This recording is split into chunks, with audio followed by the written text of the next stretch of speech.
সরকারি কর্মচারীদের বৈষম্য নিরসনের দাবিতে 11 থেকে 20 গ্রেডের সরকারি চাকুরিজীবীদের সম্মিলিত অধিকার আদায় ফোরামের 7 দফা দাবিসমূহ এক নজরে দেখে নিন। 1. পে কমিশন গঠনপূর্বক নবম পে স্কেল বাস্তবায়ন করতে হবে। পে স্কেল বাস্তবায়নের পূর্বে অন্তর্বর্তীকালীন কর্মচারীদের জন্য 50% মহার্ঘ ভাতা প্রদান করতে হবে। 2. 1973 সালে বঙ্গবন্ধুর ঘোষণা অনুযায়ী 10 ধাপে বেতন স্কেল নির্ধারণসহ পে কমিশনে কর্মচারী প্রতিনিধি রাখতে হবে। 3. সচিবালয়ের ন্যায় সকল দপ্তর, অধিদপ্তরের পদনাম পরিবর্তন সহ 10ম গ্রেডে উন্নীতকরণ এবং এক ও অভিন্ন নিয়োগবিধি প্রণয়ন করতে হবে।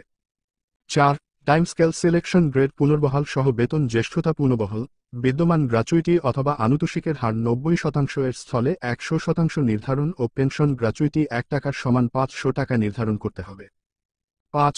সরকারি প্রাথমিক বিদ্যালয়ের প্রধান শিক্ষকদের আপিল বিভাগের রায় বাস্তবায়ন সহ সরকারি শিক্ষকদের বেতন নিয়োগ বিধি -2019 ভিত্তিতে 10ম গ্রেডে উন্নীতকরণ ও অধস্তন আদালতের কর্মচারীদের বিচার বিভাগীয় সহায়ক কর্মচারী হিসেবে অন্তর্ভুক্ত করতে হবে। 6.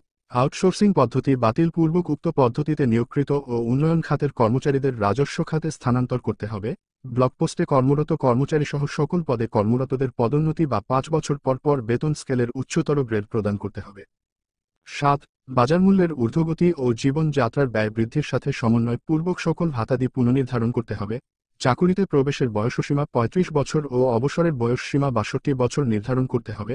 নবম পে স্কেল সহ সরকারি চাকরিজীবীদের বেতন বৃদ্ধি সংক্রান্ত সঠিক তথ্য পেতে চ্যানেলটিতে লাইক, কমেন্ট ও সাবস্ক্রাইব করতে ভুলবেন না। ধন্যবাদ।